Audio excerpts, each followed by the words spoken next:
మంత్రి గారు చెప్పిన దానికి మీరు సిగ్నేటరీయా? అవును అధ్యక్ష.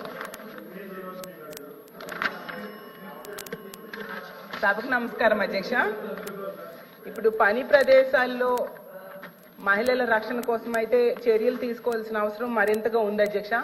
రాజకీయాలకు అతీతంగా మహిళల రక్షణ కోసం మాత్రం ప్రభుత్వం దృష్టి పెట్టాల్సిన అవసరం ఉంది అధ్యక్ష.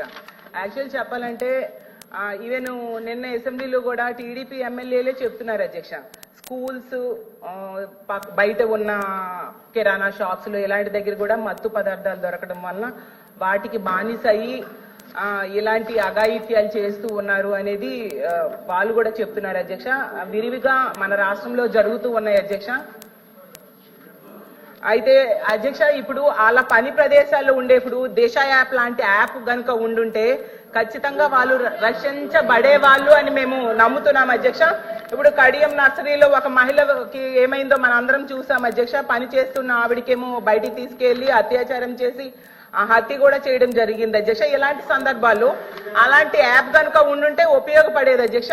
ఈ ప్రభుత్వం అలాంటి అంటే దిశ యాప్ ని కొనసాగించట్లేదు అని మేము అనుకుంటున్నాం అధ్యక్ష. ఒకవేళ ఆ యాప్ ని కొనసాగిస్తారా లేదంటే దానికి సమాంతరంగా ఏదైనా యాప్ ని తీసుకొస్తారా? ఎందుకంటే ఆ యాప్ ఉంటే మాత్రం ఖచ్చితంగా మహిళలకి ఎంతో ఉపయోగపడుతుంది అధ్యక్ష. అందుకు మంత్రి గారు దాని మీద సమాధానం చెప్పాల్సిందిగా అడుగుతున్నాను అధ్యక్ష.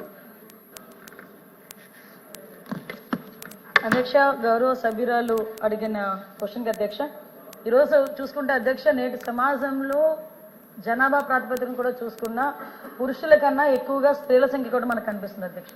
ఇటువంటి స్త్రీల సంఖ్య ఎక్కువగా ఉన్న విద్యార్థికులు అయినప్పటికీ కూడా ఎక్కడికైనా బయటకు వెళ్ళి వాళ్ళు ఉద్యోగాలు చేసుకోవాలన్నా, వాళ్ళ పనిలో ముందుకెళ్లాలన్నా, వ్యాపారాలు చేసుకోవాలన్నా కూడా అధ్యక్ష ఎక్కడో ఒక చిన్న ఆటంకం అయితే కనిపిస్తుంది అధ్యక్ష. ఏదో ఒక రకంగా ఎక్కడైనా చిన్న లైంగిక వేధింపులు జరగడం కానీ, వాళ్ళ మీద టార్గెటెడ్ గా వాళ్ళని ఇబ్బంది పెట్టడం కానీ, వాళ్ళని హ్యూమిలేట్ చేయడం కానీ, వాళ్ళు ఎదుగుదలని కూడా కొన్ని సందర్భాల్లో సమాజంలో కొంతమంది చూడలేని పరిస్థితులు వాళ్ళని ఇబ్బందులు పెట్టే పరిస్థితులు ఉన్నాయి అధ్యక్ష. దీని నేపథ్యంలో ఇందాకే సభ్యురాలు ఒక మాట చెప్పి రాజకీయాలకు అతీతంగా చూసుకోవాల్సిన బాధ్యత కూడా అందరి మీద ఉంది అధ్యక్ష. కంపల్సరీగా రాజకీయాలకు అతీతంగా చూసుకోవాలని ఒకే ఒక ఉద్దేశంతో ఈ రోజు రాష్ట్ర గవర్నమెంట్ కానీ కేంద్ర గవర్నమెంట్ కానీ ఈ రోజు దీని మీద ప్రత్యేకమైన దృష్టి కూడా ఏర్పాటు చేయడం జరిగింది అధ్యక్ష. దాంట్లోనే చాలా క్లియర్ గా చెప్పాం అధ్యక్ష, మహిళల భద్రత విషయంలో అంటే ఇప్పుడు మహిళలు ఎక్కడికైతే ఈ రోజు మహిళ బయటకు వచ్చి చదువుకొని బయటకు వచ్చి ఉద్యోగం చేయటం వరకు ఒక ఎత్తు అయితే, ఆ ఉద్యోగాన్ని సమర్థవంతంగా నిర్వహించడం, క్షేమంగా మార్నింగ్ బయటకు వెళ్ళి మళ్ళీ ఈవినింగ్ ఇంటికి రావడం వరకు కూడా క్షేమంగా రావడం అనేది ఒక ఎత్తు అయిపోయింది అధ్యక్ష. ఫిర్యాదులు తీసుకోవడం దగ్గర నుంచి అధ్యక్ష న్యాయం జరిగేటంత వరకు కూడా పూర్తి బాధ్యతని కూడా ఈ రోజు కమిటీలు తీసుకునే పరిస్థితులు కూడా ఉంటున్నాయి అధ్యక్ష. అయితే ఇందాక మేడం చెప్పారు, అంటే ప్రతిదానికి రాజకీయాలు మాట్లాడాలి అని అనుకుంటారు వేరే ప్లాట్ఫామ్, కానీ ఇక్కడ మహిళల భద్రత గురించి అదే వర్క్ చేసే ప్లేసుల్లో మహిళల భద్రత గురించి మాట్లాడారు అధ్యక్ష. లైంగిక వేధింపుల గురించి మాట్లాడారు.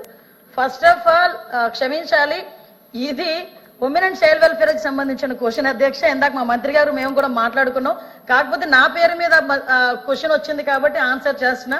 నెక్స్ట్ అడిగారు కాబట్టి కూడా చెప్తున్నాను అధ్యక్ష, దిశ యాప్ గురించి. అసలు అమ్మా మీరేమనుకోవద్దు, మనం అందరం కూడా మహిళలమే, ఒక్కసారి గుండెల మీద చేసుకొని మాట్లాడుకుందాం. దిశ చట్టం అనేది చట్టబద్ధత అయిందా? ఒక్కసారి మీరు ఆలోచించుకోండి. నేనేమి రాజకీయాలు మాట్లాడలే, మీరు రాజకీయాల్లో ఉన్నారు, నేను రాజకీయాల్లో ఉన్నాను, మీరు ఒక మహిళ, నేను ఒక మహిళ, మీరు మహిళల గురించి పోరాడుతున్నారు, నేను మహిళల గురించి పోరాడుతున్నాను. మన గుండెల మీద చేసుకొని మాట్లాడుకుందాం. దిశ చట్టం అనేది చట్టబద్ధత కల్పించారా? దిశ పోలీస్ స్టేషన్ ఏర్పాటు చేశారు, దిశ యాప్ ఏర్పాటు చేశారు, కాదని చెప్పట్లే.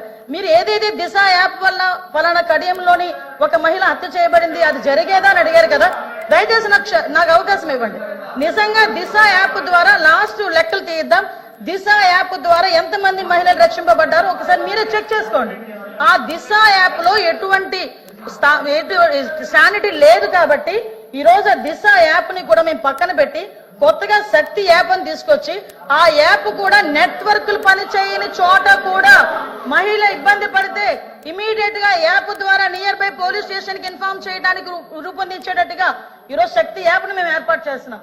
అది ఉమెన్స్ డే రోజు గౌరవ ముఖ్యమంత్రి గారు కూడా శక్తి యాప్ ను కూడా ప్రారంభోత్సవం చేయబోతున్నారని చెప్పడానికి నేను గర్వపడుతున్నాను. నేను నిజంగా పని చేయని వాటి చోట పక్కన పెట్టండి, పని చేసే వాటిని మీరు ఎంకరేజ్ చేయాల్సిన అవసరం ఉంది.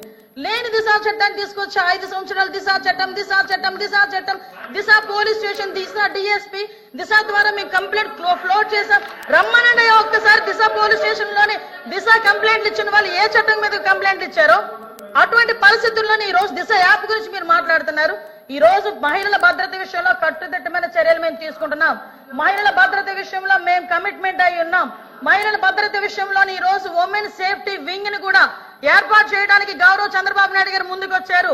ఏ రాష్ట్రంలోని కూడా ఈ రోజు వరకు కూడా మహిళలకి సంబంధించి ఈ రోజు గంజాయి నిర్మూలించడానికి గంజాయికి సపరేట్ గా ఒక ఈగల్ అని చెప్పి ఒక టాస్క్ ఫోర్స్ సిద్ధం చేశాం.